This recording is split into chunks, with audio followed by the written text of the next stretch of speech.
Well, most homeowners know about fighting their tax bill. What happens if you're a commercial building owner and you feel like you've been unfairly appraised? That's when you hire somebody like my next guest. Trey Cobb is in the studio. His journey just ahead.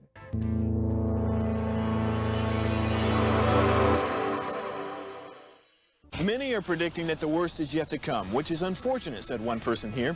Until now, they've enjoyed the reputation of being the nation's icebox. Watched a burglar in his home this morning by webcam. As a journalist of over 25 years, stories are what make my world turn. Reporting live from the Dallas newsroom tonight, Jeff Crilley, Fox 4 News. But in 2008, I took the jump from my familiar life and started a PR firm from my home. We're talking about anyone with a camcorder like the one I'm using becomes a television network. We started slowly growing the company, and we now have over 100 clients, and we've branched into the world of live digital broadcasting. I now own 8 different TV studios and have a huge team, and the stories that I now get to share are sometimes the most important of my life.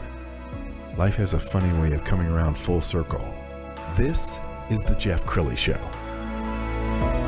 Well, if you are a homeowner, I don't know if you've ever fought your appraisal, but these appraisals are often way high, and you can actually save a lot of money on your tax bill if you hire a tax consultant. But I bet a lot of business owners aren't aware that they can also fight the tax bill when it comes to their property, a commercial property. That's why I invited in my next guest, Trey Cobb. He's the owner of Kirkwood and Darby. Thanks for coming on the show. Glad to be here. Thanks for having me. Well, as I looked at your site, I was blown away. It's been around for 85 years, the company? It has. Since 1936. And we have been in the oil and gas business for all of that time. That's been our specialty. It remains our specialty. We know it. It's not near us anymore. It's out in West Texas, down in the Eagleford in South Texas, that type of stuff. But we can do that work long distance. But yeah, since 1936, and it was Lee Kirkwood and Butch Darby got together and formed a partnership. They worked for a number of years together and eventually hired a man by the name of Gene Clark, I believe in 1954. And in 2003, Gene Clark hired me in. So have a not too distant connection there with the original owners. And it's always been a company that has been owned by the people that had worked there. So it's always been passed on internally. Sure. And so I didn't just walk in off the street and say, "Can I buy the business?" I worked with the business for about 20 years before I took over in 2021. Well, let's talk about some do's and don'ts. When a property owner gets a tax bill, should they just consult with somebody like you and say, "Hey, does this look right?" Right. Yeah. Oh, I think they should, just to get a peace of mind. It may be that it's okay, but it may be that it's off quite a bit. There's different ways that properties get appraised based on their use. So they'll use different approaches. And if you're not familiar with that, you may not know exactly how to attack it. I think with business owners and commercial property owners, it may be something where they look at it and say, I just don't really want to deal with this right now. I don't want to go learn how to value something, and they'll put it aside. And they may be paying too much money when they do that. Well, let's whet their appetite just a little bit. You were just telling me a story about a client that you saved a ton of cash for. Right. That's on the oil and gas side. We were working some leases for this company out in West Texas, and not a large number of leases, but ended up saving over $2 million in one county. Wow. And that didn't count the stuff that they had in a lot of other counties. So when we get in there and we start to use our different approaches and the information that we have available to us, that is just not going to be available to a lot of people out there, we can really knock that value down quite a bit. So Sure. And save a lot of money. Let's pull up the website, and as we scroll down the website, let's talk about some of the other industries that you work in. So I'm imagining commercial buildings like the one we're in right now. Right. Commercial buildings. We like to go in and look at the income and expenses and see if they're using the right what's called a capitalization rate, which is how we actually get to the value. When we're talking about industrial clients, a lot of manufacturers, there's a lot of great benefits in the tax code for those people. and things like interstate allocation on their equipment. A lot of people don't know about that at all. It's right there in the tax code, but you have to know where to find it and know how to apply it. Exemptions come into play for manufacturers who are shipping a product outside the state of Texas.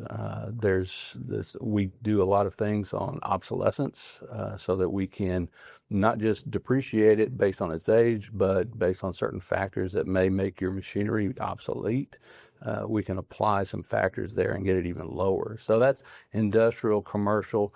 Residential, we like. Residential is something where we have been able to have some very large cuts, not necessarily by challenging the market value. The market value may be just fine. They may have just been spot on perfect with the market value, but they may have it appraised unequally with other properties. And there are 3 different ways that you can prove that up. 99.9% of the protests out there use one way. The other 2 are virtually left untouched. No kidding. Because people don't know how to get the information, and then they don't know how to apply it. A few years ago, I started studying that particular section of the code, and I found out that the appraisal districts are applying it completely wrong. Not at all the way the legislation was intended to be applied to properties. So we're going to be ramping that up, and there's no reason why a large percentage of the residential properties out there shouldn't be getting somewhere between say a 15 and 25% cut in value. No kidding. Oh yeah, it's powerful. It's powerful, and it's I would say virtually unknown, and it's been sitting in the tax code for 40 years, untouched and not understood. Trey, I can see why you're so successful and why you guys have been doing such a good job for 85 years. We're going to show some video from our library, and as we put this up, I want you to talk about how the system works. So give us kind of a appraisal 101. Okay. Is this kind of being done by AI? Is that? Yeah, you would think it's mass appraisal. So they're getting lots and lots of information out there. They're feeding it into computer programs, and the computer programs will go ahead and spit out an answer for you.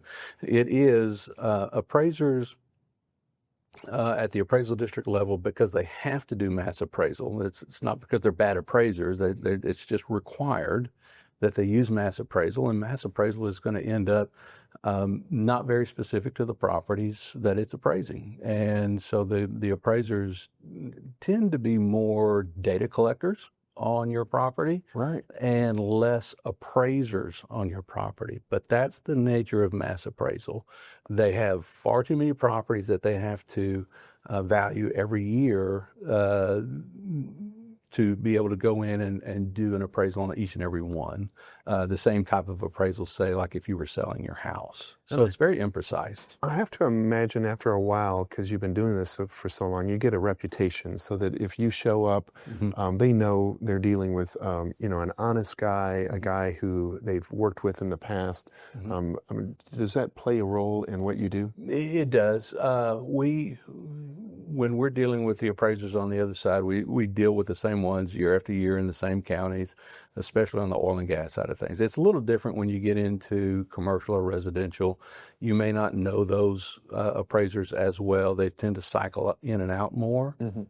Some of them start at the appraisal district, and they end up over in the consulting side of the business. So that's what happened with me. I started at Tarrant Appraisal District in 2000. I left in 2003 and went to Kirkwood and Darby. Wow. So but they know that you know, and so it's easier for us to come to an agreement a lot of times. Where it gets weird a lot of times is when you go to the appraisal review board, and the appraisal review board tends to have a bias against agents and property owners. It's just built in, I think, psychologically, because they deal with the same appraisers at the appraisal district every single day. They hear the same type of presentation every single day from the same people. They tend to just give more credibility there. But also, if you get a real reputation for going the distance is what I would call it in appraisal districts, meaning that you litigate. So I don't like that. I don't like that answer. I'm going to litigate, and we do a lot of that. Wow. So it's a pretty litigious thing. Now it's not as bad as you might think. It is a lot of it is sue and settle. Because the appraisal districts don't want to take all of these to court. Of course. But that would probably be my biggest piece of advice to people is don't think that the appraisal review board is the final answer. Always be ready to appeal further. The ARB is the free option. Right. Okay, so you're going to get what you pay for. But if you will appeal further, either to binding arbitration or to district court, chances are you're going to get what you want. Wow. And I have to believe that there's people in your industry who've never seen a courtroom before. All right. So your experience to be able to say, hey, listen, if we have to, I have this experience too. Oh, yeah. I've been deposed a number of times. I have been involved with, as a consultant, probably 40 to 50 different lawsuits, at least, and I would say where I am the designated expert witness. Wow. Or in an advisory role to the attorney involved. So we've had some pretty big wins. We've had 3, maybe 4 of our cases end up in the tax code as case notes. No kidding. Oh, they were really good. And when it goes up on appeal and you get the decision you like, Wow. it's got a good chance. And if it's a novel type of a case, is a chance you're going to be put in the tax code. Well, you sound like the Tom Brady of your industry. Oh, well, yeah, I got to go out there and I got to make the touchdowns though. Well, let's talk about customer service, because I know that's a hallmark for you. You've Right. probably had the same customers for years, haven't you? Oh, yes. In many cases, some of our larger industrial and our oil and gas clients we've had for well over 20 years, some going back 30 years and more. No kidding. And it's about relationships and keeping those, and people get comfortable with you. You deliver the results year after year, and you're in a field that they know very little about, and they're just glad to have somebody who does. That's beautiful. And so we've been able to capitalize on that quite a bit. Well, tell me about the process. If somebody's watching this right now and they say, man, I might need to bring Trey into my life, is there a consulting fee for you to just kind of look at their books? No, just to give you an opinion, that we'll let you know right off the bat if you need to use us, or you just be spinning your wheels.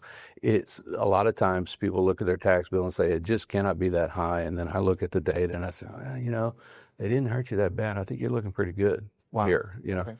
Used to it was something where you had to be really careful, because you could go into an ARB hearing and you could end up getting the value raised. Really? Happened to me once. No kidding. Ouch! Didn't like it. Oh, yeah, it was tough.